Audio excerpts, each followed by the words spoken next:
میرے بھائیوں، کسی کی پرواہ کیے بغیر اس دین کو، اس منہج کو جگہ جگہ پر مجھے اور آپ کو پھیلانے کی ضرورت ہے۔ بچے بچے کی زبان پر سلفیت ہونی چاہیے، اہل حدیثیت کا نام ہونا چاہیے، اس کا عمل، اس کا کردار یہ بتائے کہ یہ سلفی ہے، یہ اہل الحدیث ہے۔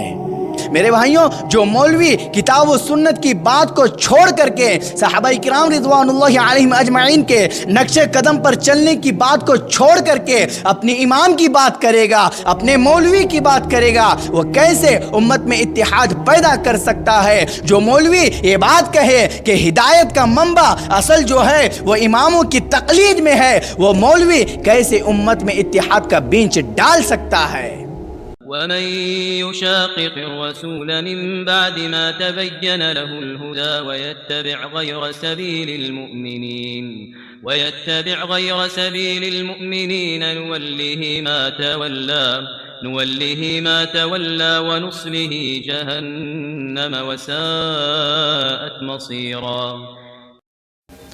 الحمد للہ والصلاة والسلام علی من لا نبی بعدہ، اشہد ان لا الہ الا اللہ واشہد ان محمدا عبدہ ورسولہ، اما بعد، قال اللہ تبارک وتعالی فی القرآن المجید والفرقان الحمید، اعوذ باللہ من الشیطان الرجیم، بسم اللہ الرحمن الرحیم، ومن یشاقق الرسول من بعد ما تبین له الهدى ويتبع غیر سبیل المؤمنین نوله ما تولى ونصله جہنم وساءت مصیرا۔ معزز حاضرین مجلس، دین اسلام کا مجھے اور آپ کو رب العالمین کی طرف سے ملنا یہ نعمت عظمیٰ ہے، بڑی نعمت ہے جو اس نے پہلے سے ہی انسان کی فطرت میں الہام فرمایا اور اس کی تمام تر ضروری تفصیلات کے ساتھ پیغمبروں کی وساطت سے نوع انسانی کو دی۔ سچ یہ ہے کہ اگر اس کائنات کی رنگ و بو سے آسمانی ہدایت کو، دینی تعلیمات کو محو کر دیا جائے، مٹا دیا جائے، تو یہ دل فریب دنیا، یہ دلکش دنیا نہ صرف بے رونق ہو جائے گی بلکہ درندوں کا جنگل، وحشی جانوروں کا اکھاڑا اور شیطانوں کی بستی بن جائے گی۔ لہذا اس بات کو تسلیم کر لینے میں ذرہ برابر بھی ہچکچاہٹ محسوس نہیں ہونی چاہیے کہ دین اسلام کا جو صحیح راستہ ہے، جس پر چل کر کے میں اور آپ کامیاب ہو سکتے ہیں، وہ سلف صالحین صحابہ کرام رضوان اللہ علیہم اجمعین کا راستہ ہے۔ تو آج کے درس میں سلفیت اور مسلمانوں کی افسوسناک صورتحال، اس پر روشنی ڈالنے کی کوشش کروں گا۔ میرے بھائیوں، رب العالمین نے اس دین کو نبی علیہ الصلاۃ والسلام پر مکمل کر دیا اور اس فرمان کو رہتی دنیا تک کے انسانوں کے لیے سنا دیا، الیوم اکملت لکم دینکم واتممت علیکم نعمتی ورضیت لکم الاسلام دینا۔ میں نے تمہارے لیے تمہارے دین کو مکمل کر دیا اور اپنی نعمتوں کو تم پر نچاور کر دیا اور تمہارے لیے اسلام کے دین ہونے پر رضامند ہو گیا۔ عزیزان گرامی، اس آیت کریمہ کو سب سے پہلے سمجھ کر اس پر عمل کرنے والی جو جماعت ہے وہ صحابہ اکرام رضوان اللہ علیہم اجمعین کی جماعت ہے، جن کے بارے میں نبی علیہ الصلاۃ والسلام نے اپنے زبان مبارک سے کہا، خیر القرون قرنی ثم الذین یلونہم ثم الذین یلونہم، سب سے بہترین زمانہ میرا ہے، میرے بعد میرے صحابہ کا، صحابہ کے بعد تابعین کا، تابعین کے بعد تبع تابعین کا۔ اور رب العالمین نے بھی اس پاک معزز بابرکت جماعت کے بابت کہا، رضی اللہ عنہم ورضوا عنہ، اللہ ان سے راضی ہے اور وہ رب العالمین سے راضی ہے۔ عزیزان ملت، یہی منہج سلف ہے جس پر چلنے والوں سے رب العالمین اپنی رضامندی کا اظہار کر رہا ہے، اور نبی علیہ الصلاۃ والسلام اس منہج پر چلنے والوں کو بہترین زمانہ گردان رہے ہیں، اور بعد میں آنے والے لوگوں کے بارے میں رب العالمین نے کہا جو لوگ سلف صالحین یعنی صحابہ کرام رضوان اللہ علیہم اجمعین کے منہج پر چلیں گے وہی لوگ کامیاب ہے۔ رب العالمین نے کہا والسابقون الأولون من المهاجرين والأنصار والذين اتبعوهم بإحسان رضي الله عنهم ورضوا عنه وأعد لهم جنات تجري تحتها الأنهار خالدين فيها أبدا ذلك الفوز العظيم۔ مہاجرین اور انصار میں سے جو سابقین اول ہے اور جو بھلائی کے ساتھ ان کی پیروی کرنے والے ہیں، رب العالمین ان سب سے راضی ہے اور یہ رب العالمین سے راضی ہے۔ رب العالمین نے ان کے لیے ایسے باغات تیار کر رکھے ہیں جس کے نیچے سے نہریں بہتی ہے، جس میں وہ ہمیشہ ہمیشہ رہیں گے، اور یہی سب سے بڑی کامیابی ہے۔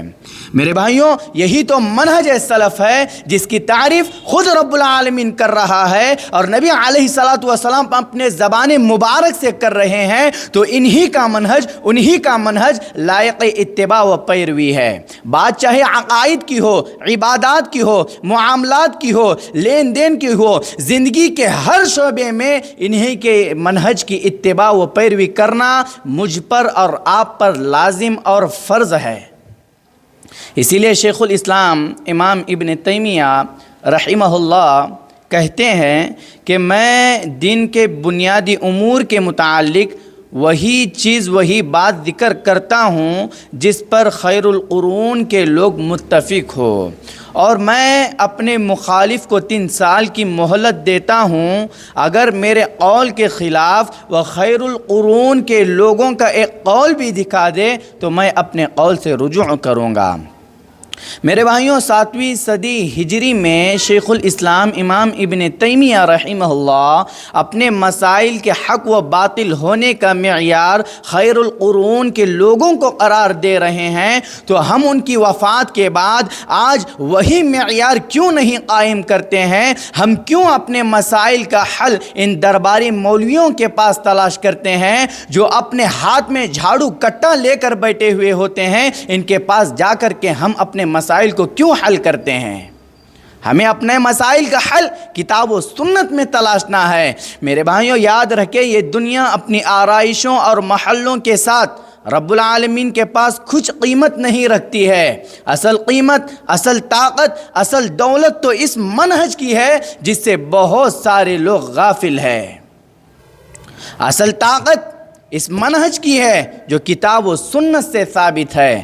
میرے بھائیوں، صحابہ کرام رضوان اللہ علیہم اجمعین بے باکی، بے خوفی ان کی نمایاں اوصاف میں سے تھی۔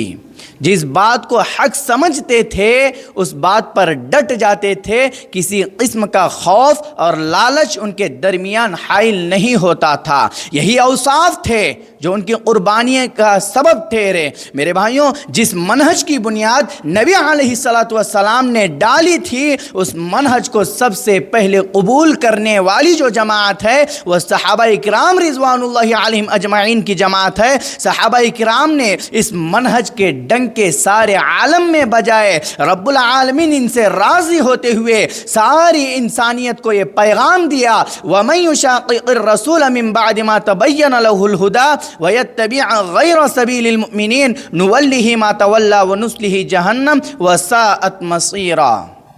جو شخص باوجود راہ ہدایت کے واضح ہو جانے کے رسول اللہ صلی اللہ علیہ وسلم کی مخالفت کرے اور صحابہ کرام سبیل المؤمنین کی راہ کو چھوڑ کر کے چلے، ہم اس کو ادھر ہی متوجہ کر دیں گے جدھر وہ خود متوجہ ہوا ہے، اور ہم اس کو جہنم میں ڈال دیں گے جو پہنچنے کی بہت ہی بری جگہ ہے۔ میرے بھائیوں، یہاں پر سبیل المؤمنین سے مراد صحابہ کرام رضوان اللہ علیہم اجمعین ہے، جو رب العالمین کی جانب سے واضح ہدایت پر ہے۔ جو صحابہ کرام کے نقش قدم کو چھوڑ کر کے چلتا ہے وہ گمراہی کے دلدل میں جا پہنچتا ہے۔ آج بہت سارے لوگ پریشان ہوتے ہیں کہ ہمیں کچھ سمجھ نہیں آتا ہے کہ فلاں عالم کچھ کہتے ہیں، فلاں کچھ کہتے ہیں، دعوت کس کی قبول کرے، کون سی دعوت صحیح ہے، بات مانے تو کس کی بات مانے۔ میرے بھائیوں، پریشان ہونے گھبرانے کی ضرورت نہیں ہے۔ اس آیت کریمہ کو پڑھیے گا، یہ آیت کریمہ کون سی دعوت صحیح ہے، کون سی دعوت صحیح نہیں ہے، یہ آیت کریمہ آپ کو بتلائے گی۔ رب العالمین نے کہا والسابقون الاولون من المہاجرین والانصار والذین اتبعوهم باحسان رضی اللہ عنہم ورضوا عنہ واعد لهم جنات تجری تحتها الانہار خالدین فیہا ابدا ذلک الفوز العظیم۔ انصار اور مہاجرین میں جو سابقین اول ہے اور جو بھلائی کے ساتھ ان کی پیروی کرتے ہیں، رب العالمین ان سب سے راضی ہے اور یہ رب العالمین سے راضی ہے، اور یہی تو کامیاب لوگ ہیں۔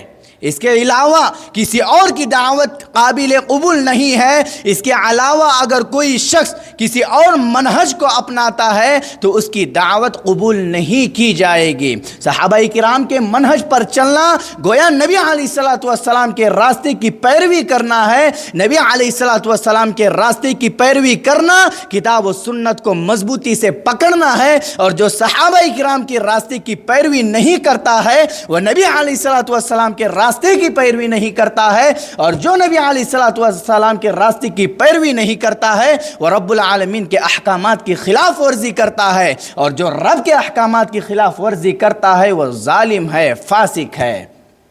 رب العالمین نے کہا وَمَن لَّمْ يَحْكُمْ بِمَا أَنزَلَ اللَّهُ فَأُولَٰئِكَ هُمُ الظَّالِمُونَ۔ جو رب العالمین کے نازل کردہ احکامات کے مطابق فیصلہ نہیں کرتے ہیں وہ ظالم ہے، فاسق ہے۔ میرے بھائیوں، اس امت کے جو سب سے اعلیٰ و عرفہ جو لوگ ہیں وہ حضرات صحابہ کرام رضوان اللہ علیہم اجمعین ہیں، جن کے تقوی، طہارت، قناعت کی گواہی کتاب و سنت دیتی ہے۔ رب العالمین ان سے صرف راضی نہیں ہوا تھا بلکہ اپنی رضامندی کا اظہار ساری دنیا کو سنا دیا۔ آخر وہ بھی مسلمان تھے اور ہم بھی مسلمان ہیں۔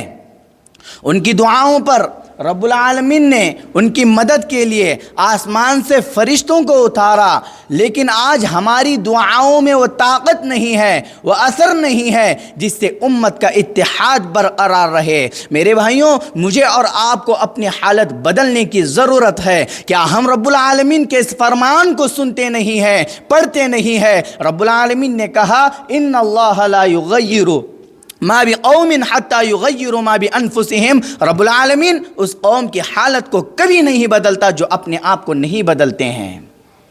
جب ہم رب العالمین کے اس فرمان کو پڑھتے ہیں، سنتے ہیں، تو پھر کیوں ہم اپنی زندگیوں کو کتاب و سنت کے سانچے میں ڈھالتے نہیں؟ پھر کیوں ہم کتاب و سنت پر چلتے نہیں ہیں؟ کیوں ہم کتاب و سنت کی تعلیمات سے بھاگتے ہیں، صحابہ کرام کے منہج سے روح گردانی کرتے ہیں؟ میرے بھائیوں، معاشرے کا جائزہ لیجئے گا، آج سارا کا سارا معاشرہ شرک، بدعات، خرافات کی لپیٹ میں آ چکا ہے۔